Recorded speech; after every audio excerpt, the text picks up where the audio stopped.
இதுன்னு பார்க்கலாம். I like எனக்கு பிடிக்கும்.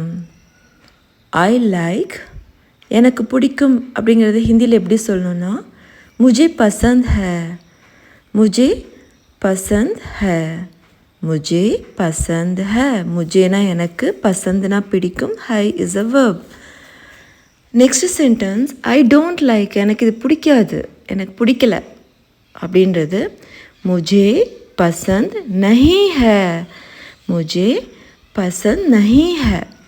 Next I have to go. ஒன்று நம்ம பேசிகிட்டு இருக்கும்போது நான் இப்போ கிளம்பணும் அப்படிங்கிறது ஹிந்தியில் எப்படி சொல்கிறது? முஜே ஜானா ஹை. முஜே எனக்கு, ஜானானா போகணும். High is a verb. Mujhe ஜானா high.